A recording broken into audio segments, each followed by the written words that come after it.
Dead Air Studios presents The Pain Chaser 1, Ambuscade, by Patrick E. Malloy, read for you by the author. This recording is released under a Creative Commons 4.0 license, so feel free to share it with your friends or enemies, but always give appropriate credit. This story is not intended for children and contains profanity, violence, and disturbing content that some people may find offensive. If you're in doubt, please turn back now, as you may find that some doors, once opened, refuse to be shut.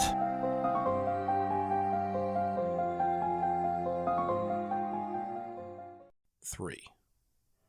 In the ruins of what used to be St. Luke's Medical in downtown Kettle Creek, but now served as the meeting place for a group known to themselves as the Morsus Liberi.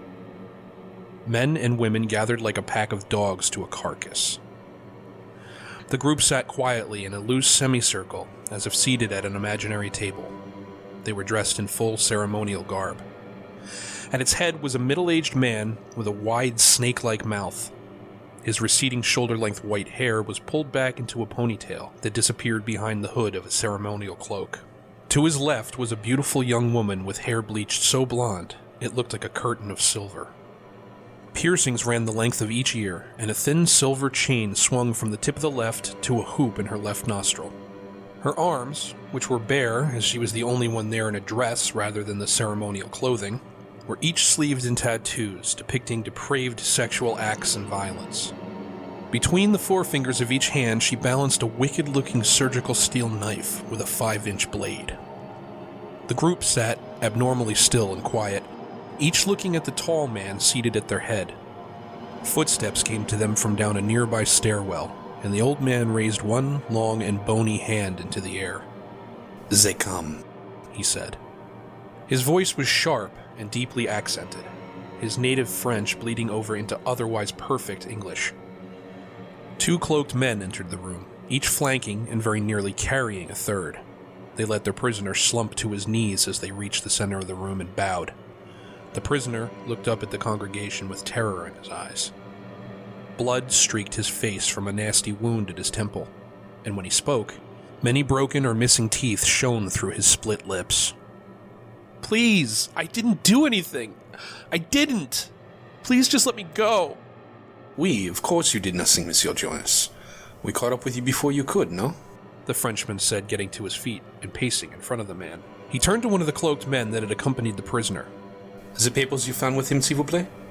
The cloaked man produced a thin folder full of photocopies from an inside pocket. Merci, said the Frenchman, opening the folder and thumbing through the documents it contained. Imagine our shock, Monsieur Jonas, when on the very same mornings that our chief engineer went missing, we also found that a number of our most important documents were out of place. You gave us quite the chase, mon ami. Quite the chase. The Frenchman threw a packet of documents down at the kneeling man's face. The results of all of our research over the past 30 years. The Frenchman threw more papers in his face. Deeds to all of our properties.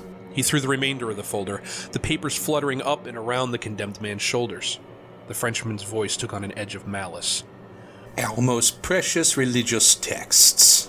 Tears streamed down Jonas's face, leaving fresh trails in the dried blood. I wasn't going to use them, I swear. I only made those copies as insurance. I just want it out, he pleaded, his voice cracking on every word. The Frenchman chuckled, pacing back with his arms crossed behind his back. Out? No. There is no out in the Morsus Liberi. Once you have joined our circle, you cannot simply walk away. Once you have tasted of our pleasures, you may never return to the pathetic flocks that bore you. Comprenez-vous, Monsieur Jonas? What? Jonas asked miserably. Do you understand, you worthless piece of pig sheet? The Frenchman roared in his face. Yes, Jonas sobbed, lowering his head. I understand. I'm sorry. Well, this is all I wanted to hear, Monsieur Jonas. If you are truly sorry, then all is forgiven. What? Asked Jonas disbelievingly. Oh, oui. Forgiveness is a simple thing. Now, trust, that is a different story altogether. I am afraid this congregation can no longer trust you with our secrets, monsieur. I'll never do it again, Jonas whined. I swear! The Frenchman mocked a sad look and nodded. I wish I could believe you, Monsieur Jonas. But as you have demonstrated here tonight, your word is no longer good with us. I am afraid we cannot simply let you go free. Are you gonna kill me? Jonas asked. No, of course I'm not going to kill you, Monsieur Jonas. What kind of monster do you take me for? He said, and smiled that long, thin snake smile. We will simply find another way for you to serve our master. He turned to the beautiful blonde. Shayna, if you will? A wicked grin split her face, defiling otherwise impressive features as she stood. She wore a crimson dress, split all the way down her back and hanging loosely on her slender white shoulders. Lining her back on either side of her spine were a series of implanted rings. They were tied tightly in the manner of a corset, the blood-red bow sitting just over her perfectly crafted ass. She spun the knife loosely in her palm as she slinked over to stand beside the Frenchman, grinning wide to show a mouth full of small, pointed teeth. She knelt before the struggling Jonas as he tried to pull away, but as he scrambled, his two jailers grabbed him by the arms and held him fast. The beautiful monster straddled him, hands exploring his neck and face slowly, almost lovingly. "No! No!" he protested as one of her slender hands entwined itself in his hair to keep his head still, as the other slowly inserted the knife into his mouth. He inhaled sharply, tasting metal and blood. She drew the blade to the side, slicing the skin of his left cheek in a long straight cut that ran all the way to the ear. He screamed. Blood spilled from the fresh wound down his cheek and neck, dyeing his shirt deep crimson. She trailed her flawless fingertips in the flow, like a child playing in water, smearing the red across his skin and hers. Her knife flashed again, slicing the other cheek open and giving him the cartoonish smile of an insane clown. She reached into the screaming man's too wide mouth and grabbed a hold of his tongue. The knife came down again. This time it separated a good 4 inches of that twisting muscle. He made choking, gurgling noises deep in his throat as he tried to draw air to scream, stifled by his own blood. She held the tongue up in front of her eyes, looking at it wonderingly before throwing it down with a bloody splat to the concrete floor and continuing her work. The Frenchman turned to address the rest of the congregation, ignoring the muffled screams behind him. Let the rest of us learn from Mr. Jonas's gruesome example. We have each taken a secret oath to the Order of the Morsus. That oath is not something to be taken lightly. For those willing to make the sacrifice and show their unyielding allegiance to the Order, the rewards are considerable. To those who would betray us, well... He held a hand out to signify Jonas's blood-soaked, convulsing form on the ground.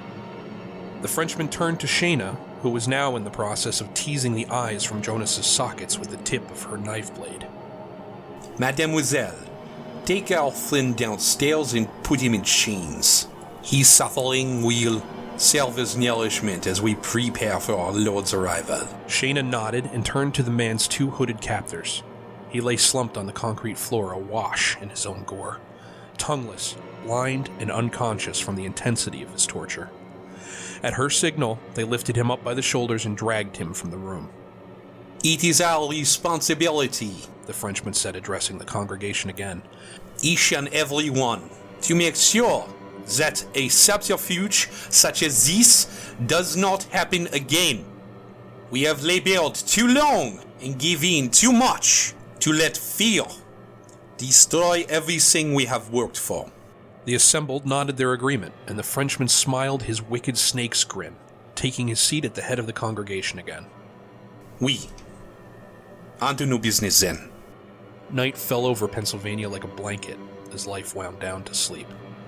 But hundreds of miles away, over the Atlantic Ocean, storm clouds expanded and contracted, floating lazily inland on an uncertain path. They were being called, and they followed mindlessly. Without an ear or a thought, they listened and obeyed a voice that spoke from deep beneath the ghost town of Kettle Creek. A voice lower than a whisper, but but with all the authority of a god.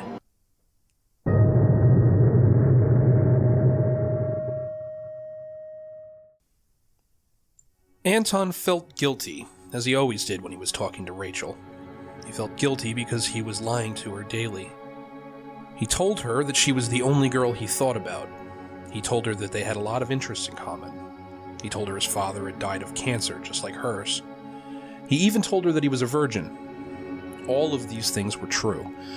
What Anton was not telling her was his real name, and that he was 38 years old. Rachel believed he was 17, and that his name was Adam. Rachel was only 15. Rachel and Adam had been together for 3 months now. They'd never met in real life, and they never would. Anton was not a child molester and had no interest in luring some poor girl into some twisted rape scenario. He just liked to talk to her and look at pictures of her. That was okay. No harm done. Women his own age would have nothing to do with him. It wasn't his fault that he related so much better to a teenage girl. It was perfectly all right as long as there was nothing sexual involved, right? So why did he still always feel so guilty when he talked to her? Rachel was bitchin'. Her friends called her Ray Ray. She listened to OTEP, and she had a tattoo on her shoulder that her mother didn't know about. She liked older boys, but no one at school got her the way that Adam did. Anton had created the entire persona for Adam after talking to her in a chat room and coming up with the name on the spot. Adam lived a few towns over.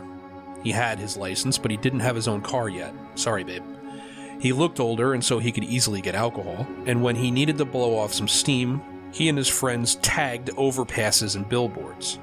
Anton had stolen some kid's Facebook pictures to make Adam seem more genuine. He picked a random boy from Australia, so she would never find out. One that he thought she would think was cute. She did. He was hella sexy. They talked about music and movies and putting up with drama at school, though Anton was drawing on memories that were more than 20 years old. And he sent her flowers on Valentine's Day. She even sent him pictures once. Not nudes, but sexy ones. He masturbated to them the night she sent them, and after that, he'd felt really guilty. But he deleted them and promised himself he would never do it again. So that was okay. Right? No harm done. Anton sat at his computer feeling the guilt coming on as it always did when her name popped up in his IM window. Sylvestra. Hey babe, are you there? Pirates Eat Ninjas 17. Yeah, what's up, beautiful? Sylvestra. Not much. Just chillin'. So the cycle started again. The screen name was one he made up specifically to talk to her. She was the only person on his buddy list. What few friends he had in real life, he had on a completely separate account. Sylvestra. I'm bored. You should come keep me company. Pirates Eat Ninjas 17. I wish I could. He did. Sylvestra. It's not that far a walk, love. Pirates Eat Ninjas 17. Yeah, no, only like 25 miles. Sylvestra. I want to see you. Pirates Eat Ninjas 17. What did you do this weekend? He tried to steer the conversation out of dangerous waters. Sylvestra. Nothin'. Just hanging out with friends. You? Pirates Eat Ninjas 17. Same. He hadn't. Sylvestra. Hey, do you ever go to the X and Square Mall? Pirates Eat Ninjas 17. Sometimes. He wrote back without even thinking about it. If he thought about it even a little bit, he would have seen where this was going. Sylvestra. Cool. Maybe we can meet up there, and I can finally see you with my own eyes. And there it was. Damn it, this was a stupid game. Pirates Eat Ninjas 17. I don't really go that often, though. Sylvestra. Why not? Pirates Eat Ninjas 17. I don't really like hanging out at malls. Sylvestra. Well, you're a dude. But you'd make an exception for me, wouldn't you? He felt a different kind of guilt. This poor 15-year-old girl obviously just wanted to meet her internet boyfriend. This wasn't a game to her. It was this little girl's life. He suddenly felt very old and dirty. Pirates Eat Ninja 17. Of course. What else could he say? Pirates Eat Ninja 17. BRB. Be right back. Anton needed to clear his head. He was getting hungry. He looked through his pantry trying to find something to eat and settled on a package of ramen noodles. He put the water on to boil and watched, letting his thoughts wander. He'd never had a real girlfriend. That's not to say that he'd never been on a date, but he just felt awkward around women. It never went anywhere. There had been women during his life who'd been interested. Not many, but a few. On the rare occasion that one had the nerve to offer her phone number, he never had the nerve to call. And when he tried, his throat would tighten. He could feel his face and hands go numb. The trouble was, the older he got, the harder it became. He found the more he continued the online relationship with Rachel, the easier it became to convince himself that it was harmless. The last time he'd really gone out was over 4 years ago. These days, he only really left his house to go to work. He found it much easier to sit home at his computer and play online role-playing games than it was to actually try at having a social life. The less you did it, the harder it was. But you never stopped caring, and you never stopped hurting, not really. Tiny bubbles were beginning to form around the edges of the water. Anton slid open the package of noodles and spices and threw them into the mix, poking at the mass with a fork. He could remember a time when the future seemed very bright. He'd graduated from high school with honors. He'd planned on going to college to get a degree in engineering. That was 20 years ago. He'd never finished college. A car accident when he was 21 had seen to that. He broke his back and spent months in a wheelchair, and then on crutches.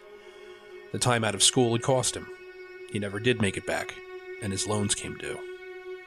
20 years later, he was in the same state.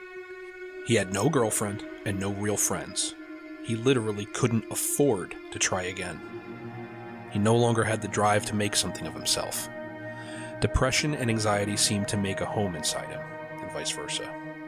It was amazing how little it took to break a man if it happened slowly. Maybe he'd just been fragile from the beginning. He stirred the noodles with a fork to loosen them from the pack and poured the contents into a bowl. Was it really so strange for him to have found a connection to a young girl? In a lot of ways, he had never really become an adult himself. He wished he really was that imaginary 17-year-old Adam. Then he could start over, and he could be with Rachel. As he walked past the long mirror hanging on the wall beside his desk, he looked in at himself. A weedy, gaunt, sandy-haired stranger was staring back. His hair seemed to be creeping back from his forehead more every time he looked. His watery eyes squinted from behind round spectacles. He wondered what Rachel would think of the real him. He sat back down at the computer, putting his food aside and letting out a long sigh. Pirate Seat Ninja 17. Back. Sylvestra. Yay! Pirate Seat Ninja 17. Did you miss me? Sylvestra. Of course I did, silly boy. He smiled. His guilt took a backseat to pleasure. Temporary, but all-consuming. Given a chance, this was the type of thing that could grow into an obsession. The kind of thing that caused mothers to rightfully fear for their children. The more the obsession and loneliness took hold, the easier it would become to bench the guilt. Monsters are not born overnight, and Anton was no monster, but fed long enough, and Adam could be. Pirates Eat Ninja 17. Anything interesting happen while I was gone? Sylvestra. No, not really. My brother's friends are here and they're being annoying. After a moment she added, Sylvestra. Plus it's cold. Brr. I wish you were here to warm me up. Pirates Eat Ninja 17. I wish I was too. Sylvestra. I love you, Adam. Pirates Eat Ninja 17. I love you too. Neither of them really knew what love was, of course, but Anton could teach a class in self-delusion.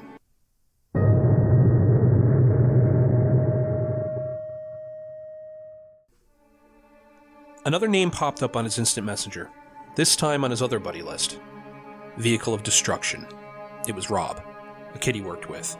Rob was 10 years his junior and a little full of himself, but Anton liked him. He was one of the few people at work that he had any common ground with. The two of them played some of the same computer games, and they had similar taste in music. But most of Rob's time was concerned with his next sexual conquest. This was something that obviously Anton had no experience with. Still, they got along well enough. Rob had an easygoing and non-judgmental personality, despite how he sometimes came across. Vehicle of Destruction. Hey, fucker. Rob could be crass sometimes, but he meant well. Anton Taylor, 087. Hey, Rob, what are you up to? Vehicle of Destruction. Not much. I got a couple of hours to murder. You want to play a game or something? Anton 087. Not right now. I'm talking to my girlfriend. Vehicle of Destruction. Oh yeah? Tell him I said hi. Anton Taylor 087. Yeah, okay man, I'll tell her. Vehicle of Destruction.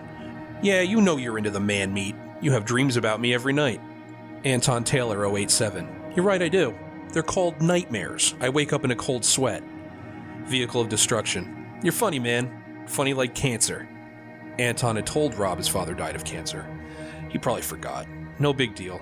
That was just the way Rob was. Anton let the comment go. There wasn't much point of calling him on it anyway.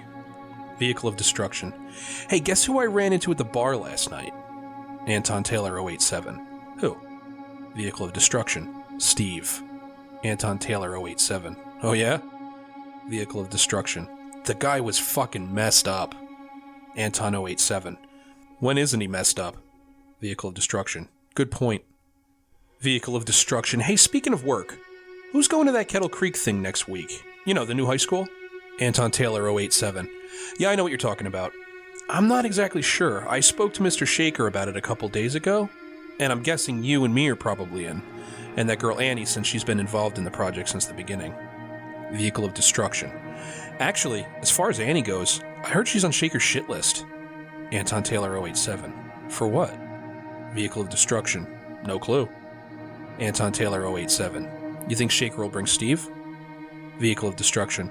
I don't see why not. I mean, the guy fucks up his personal life pretty good, but he does good work. I mean, he's been with the company for what, 30 years? Anton Taylor 087. Something like that. Vehicle of Destruction. I think he's definitely going to send me, but I don't really want to go. There's supposed to be a snowstorm in the next couple of days, and I really don't feel like having to drive in that. Anton Taylor 087. Oh, I definitely want to go. I can't remember the last time I was in Kettle Creek. Vehicle of Destruction. So? What's the big deal about Kettle Creek? It's a ghost town. Anton Taylor 087. Not for long. They rebuilt the high school because they're refurbishing the whole town. Plus there's the curse. Vehicle of Destruction. Yeah, what's that all about? Anton Taylor 087. You never heard of the curse of Kettle Creek? Vehicle of Destruction. No, I have. I just don't know much about it. Anton Taylor 087. Well, the high school that we're going to inspect is actually part of it. Vehicle of Destruction. Yeah, a couple of people died or something? Anton Taylor 087. A couple? No, 50. Most of them kids. Vehicle of Destruction. Jesus. Anton Taylor 087. Yeah. It started with some kind of accident in the tunnels they were digging to install an underground transit system. Vehicle of Destruction. Like a subway? Anton Taylor 087. Yeah, they were installing a subway system. Anton Taylor 087. Anyway, there was some kind of accident. No one knows exactly what happened, but I have pictures if you want to see. Vehicle of Destruction. You've got pictures? Anton Taylor 087. Yeah. Vehicle of Destruction. What are they pictures of? Anton Taylor 087. The bodies. I had to do some snooping around to get a hold of them on the internet. They're not easy to find, but there are websites that actually post famous crime scene photos. I don't even think it's legal. I'll send them to you. A ping alerted him to a message from his other buddy list. Sylvestra, Rachel 16. You there, babe? You're being quiet. Pirates Eat Ninja 17. Yeah, I'm here. I'm just talking to a friend. Sylvestra, Rachel 17. Well, don't forget about me, cutie. Anton twisted some noodles onto his fork and slurped them into his mouth, and opened the file that contained the pictures from the Kettle Creek accident. Rachel could wait. He wanted to hear Rob's reaction to the photos.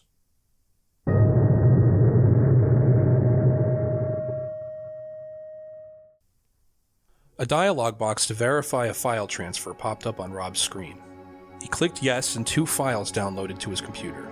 He grinned, wondering what they were, but he wasn't prepared for what he saw when he opened them. The first was a man slumped against the wall of the tunnel where he had died, or at least what was left of him. He appeared to have been entirely torn in half at the waist. The picture was in black and white, so it was hard to make everything out for sure, but it looked like his entrails and other viscera had just spilled out in front of him in a pile. The jagged tear at his waist didn't stop there. It ran all the way up, ending at his sternum like a botched autopsy. It looked fake, like a Halloween gag, but the man's face was real, frighteningly so. He didn't look like he died scared or in pain. He was just sitting there. He could have been watching television. He clicked open the second file with numb fingers. It was even worse than the first. The body was literally torn apart. It looked like claw marks. His clothes hung in ribbons around his torso, and long ropes of a wet, glistening substance hung from the opening. Rob guessed it must have been muscle tissue. His lower jaw had been torn entirely free from his face, and his tongue hung from his open throat, lying limply against his neck like a bloated slug. The images didn't amuse Rob like he'd thought they would. They terrified him. The first photo could have been the byproduct of some kind of mechanical accident, but that second guy, he looked like he'd been attacked by an animal. What the hell could do that to a man? Rob sent a message back to Anton. Vehicle of destruction. These are real? Anton Taylor 087. Yeah. Vehicle of destruction. Are you sure? Anton Taylor 087. Yeah, I'm sure. Vehicle of destruction. What the hell happened to these guys? Anton Taylor 087. No one knows. Vehicle of destruction. Was it like an animal attack or something? Anton Taylor 087. The coroner's report was inconclusive. Rob deleted the photographs. He didn't want to look at them anymore. He realized with a suddenness that come next week, he may actually be going into this place. Not the tunnels themselves, but close enough. Anton had said that the high school had been part of it. Vehicle of destruction. How was the high school involved? You said something about the high school.